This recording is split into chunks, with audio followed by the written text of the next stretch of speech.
Hello, this is Claus Jensen presenting Game 10 of the 2010 World Chess Championship match between Anand and Topalov. And with only 3 games to go, and with a standing of 4.5 to 4.5, this could be a very decisive game if a winner is found in this game. Topalov has the white pieces today, and the game starts d4, knight f6, c4, g6, knight c3, and as a big surprise to me, Anand goes back to the Grünfeld defense, which lost him game 1, so he plays d5.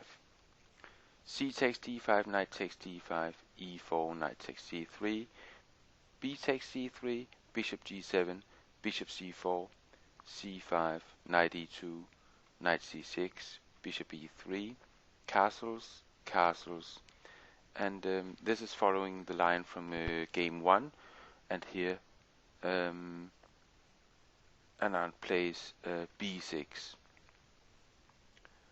Queen d2 followed, bishop b7, rook ac1, rook c8, rook fd1, and c takes d4, c takes d4, queen d6, and now Topalov plays a move that I don't have in my database. It's d5, and it's also a very aggressive move, I think.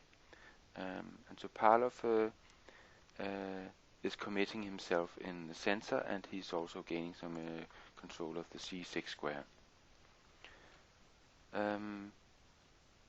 Anand wants this bishop away from the a2.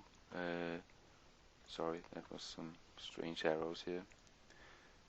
He wants the bishop away from this diagonal, and this would not be the case if he tried knight e5 in this position, because then bishop b3, keeping the bishop on this diagonal pointing down to Anand's king. So instead Anand plays knight a5 here, and bishop b5 followed, rook takes c1, rook takes c1, rook c8, h3, rook takes c1, and if knight takes c1 here, then f5 starting to undermine Topalov's center was an idea for Anand. Topalov took the queen instead.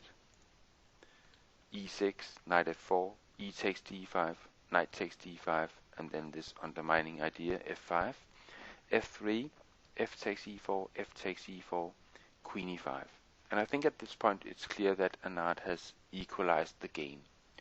Topalov's light pieces are more actively placed than Anand's. But on the other hand, Anand's queen is in a very central position, which cannot be said about Topalov's. And finally, we have the pawn structure. Topalov is having 2 isolated pawns, while Anand's pawn structure is more healthy. But these 2 isolated pawns could be both weaknesses and strengths for Topalov.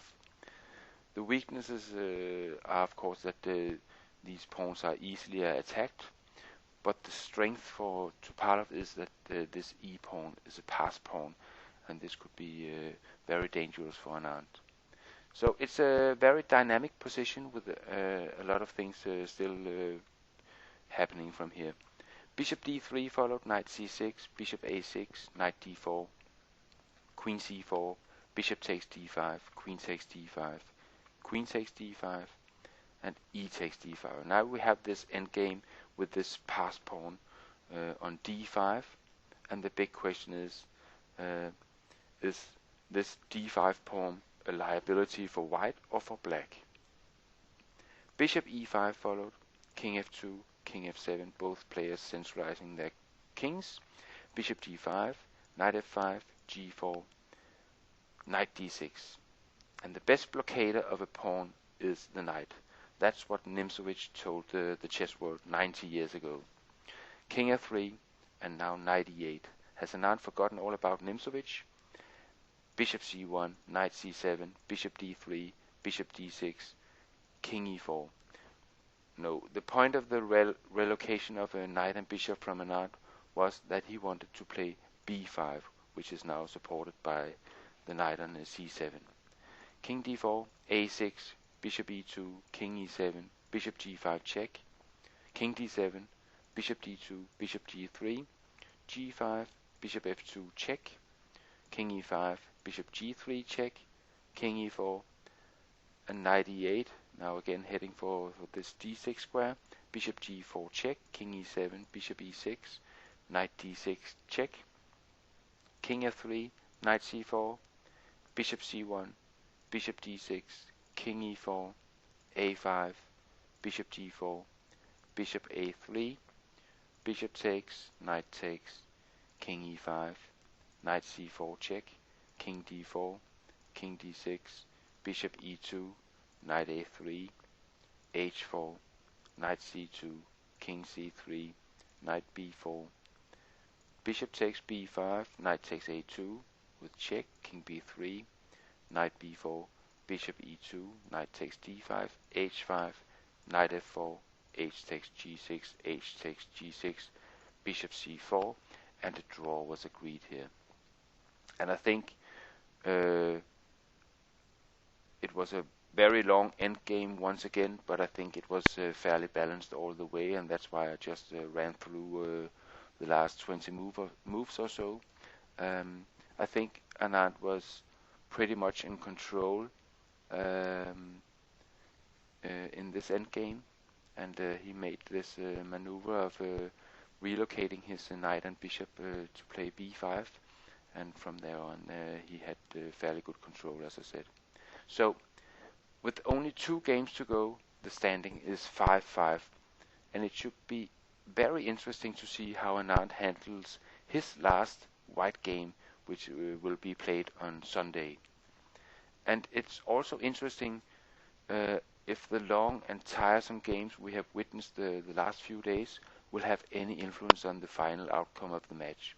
Because after all, Topalov has this -5 H advantage that he mentions on the official side. So we'll all have to wait and see. I hope you enjoyed this game, and I hope to see you on my blog at klausjensen.com. Bye bye for now.